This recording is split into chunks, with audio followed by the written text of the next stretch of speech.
In the early 1930s, deep in the American heartland, something unfolded that most people today have never heard of: the so-called Battle of Athens.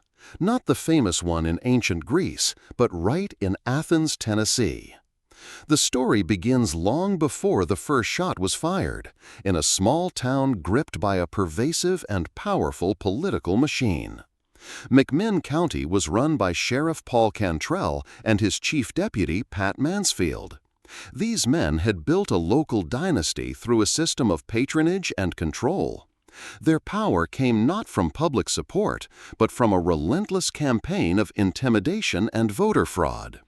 They controlled the city and county government, the court system, and even the local newspapers. Under their reign, a notorious fee system was established. Deputies were paid on commission, receiving a bounty for every person they arrested and fined. This created a perverse incentive for law enforcement to pull over citizens for any minor offense, or no offense at all, and issue a fine. The courthouse became a de facto piggy bank for the machine. Citizens who couldn't pay were threatened with jail time, and those who protested were met with violence. Democracy had been stolen from the people of McMinn County, replaced by a ruthless racket. Then came World War II. Over 3,000 men from McMinn County joined the military, fighting in the jungles of the Pacific and on the battlefields of Europe.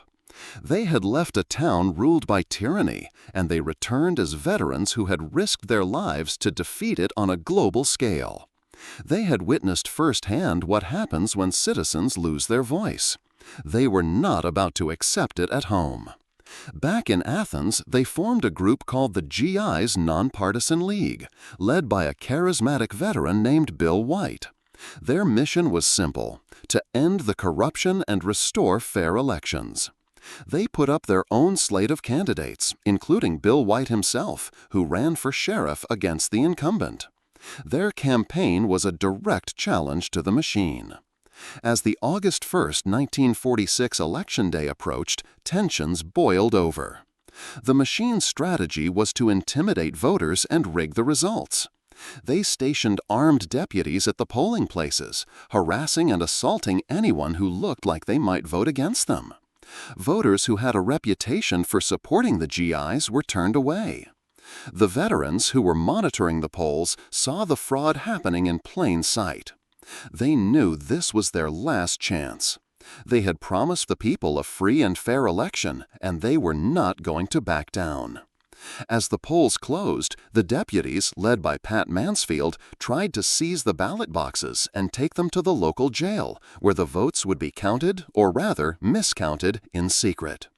But the veterans were ready. They surrounded the deputies, but were outgunned. The deputies, with the ballot boxes, retreated into the heavily fortified McMinn County Jail. The veterans' moment of reckoning had arrived. One of the GIs yelled, "Either we stand up for what we believe in, or we might as well have stayed over there." The veterans drove to the National Guard Armory, but the guardsmen, still loyal to the political establishment, refused to give them weapons. Undeterred, the veterans broke in and took what they needed: M1 rifles, sidearms, and ammunition. They even took a small cache of grenades. Back at the jail, a tense standoff began.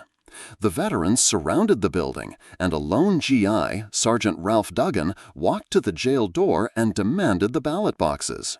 A deputy inside opened fire, wounding him. The battle had begun. For hours, gunfire erupted in the streets of Athens. The veterans, using their combat experience, took cover and fired on the jail. Windows were shot out, and bullets ricocheted off the brick walls.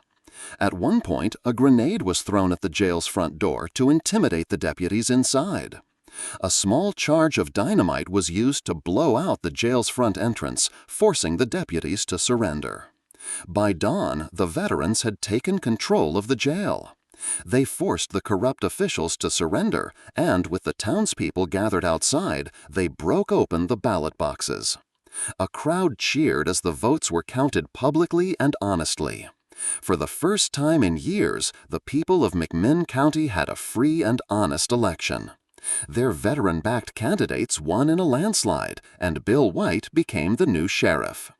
This forgotten moment, sometimes called America's Last Rebellion, remains a striking example of ordinary citizens standing up against corruption. It's a reminder that democracy has often been fragile, and sometimes it takes the courage of those willing to risk everything to protect it. The Battle of Athens was not just a local skirmish. It was a testament to the power of a people united in a cause they had just fought for on the world stage and were prepared to defend on their own doorstep.